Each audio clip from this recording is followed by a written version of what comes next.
एक लंबे समय तक मैं यक्षिणियों की साधनाओं पर प्रकाश डालने में असमर्थ रहा, जबकि साधकगण भी इन साधनाओं पर बार बार प्रकाश डालने का आग्रह करते रहे हैं। हालांकि मैं कुछ समय से देख रहा हूँ कि यक्षिणी साधना के बारे में कुछ चैनलों के माध्यम से काफ़ी भ्रांतियाँ फैलाई जा रही हैं, जिसके कारण साधकगण दिग्भ्रमित रहते हैं। सत्य एवं असत्य की कसौटी के मध्य बार बार मुझसे प्रश्न पूछे जाते हैं कि साधक विशेष को यक्षिणी साधना करनी चाहिए या नहीं। मेरा विचार कुछ इस प्रकार है। हमारे अधिकांश प्राचीन ग्रंथ हमारे ऋषियों के द्वारा लिखे गए हैं। यदि उनके द्वारा किसी साधना विशेष पर प्रकाश डाला गया हो तो अवश्य ही उसके पीछे कोई ना कोई मानवहित अवश्य रहा होगा, परंतु अधिकांश साधकों के यक्षिणी साधना के अनुभव एवं परिणाम नकारात्मक एवं विचित्र क्यों रहते हैं? साधकों का सबसे बड़ा प्रश्न यही है। साधकगण ये बात भली भांति जान ले, यक्षिणियाँ विशेष प्रकार की शक्तियाँ हैं जिन्हें धारण करने की योग्यता साधक में होना आवश्यक है। जैसे किसी वाहन को चलाने के लिए उसकी संपूर्ण जानकारी एवं अनुभव होना आवश्यक है, अन्यथा ऐसा नौसिखिया चालक स्वयं का ही अहित कर बैठेगा। वही नियम इन यक्षिणी साधनाओं पर भी पूर्ण रूप से लागू होता है। साधकगण अधिकांशतः शास्त्रगत विधियों का अनुसरण नहीं करते हैं। परिणाम स्वरूप या तो असफल होते हैं या फिर अर्ध अनुभव होने पर साधना को अधूरा छोड़ देते हैं। हालांकि मैंने किसी भी तामसिक यक्षिणी की साधना प्रदान नहीं की है, क्योंकि ऐसी साधनाओं में अहित होने की आशंका अधिक बनी रहती है। साधक जब भी इस साधना पर बैठे तो पूर्ण नियमों का अवश्य ही अनुसरण कर ले।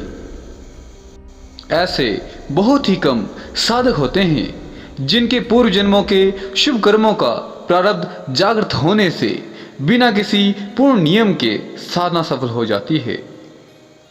इसके पीछे शुभ गुरु का प्रताप भी अवश्य कार्य करता है। आज मैं जिस यक्षिणी साधना को आपके समक्ष प्रस्तुत कर रहा हूँ, उस दिव्य यक्षिणी का नाम है सर्वसिद्धि प्रदाता यक्षिणी। जैसा इस यक्षिणी का नाम है, नाम के अनुरूप ही इस यक्षिणी का कार्य भी है, अर्थात यह देवी सर्व प्रकारेण की सिद्धि प्रदान करने में साधक को समर्थ है। एकमात्र इस यक्षिणी की साधना करने के पश्चात साधक को जीवन भर किसी भी अन्य शक्ति की उपासना करने की आवश्यकता नहीं रह जाती है, क्योंकि यह साधक के जीवन में हर प्रकार के अभाव को नष्ट कर उसके जीवन में माधुर्य भर देती है। धन, यश, वैभव, शक्ति साधक को सब प्रदान करती है। ये यक्षिणी अत्यंत शक्तिशाली है। प्राचीन काल में ऋषि मुनि इसकी साधना के माध्यम से सहस्त्र गो अर्थात हजारों गायों को प्राप्त करते थे। इस यक्षिणी का सामर्थ्य यहाँ तक है कि यह सब द्वीपों में विद्यमान किसी भी प्रकार की वस्तु को आप इस यक्षिणी के माध्यम से अवश्य मंगवा सकते हैं।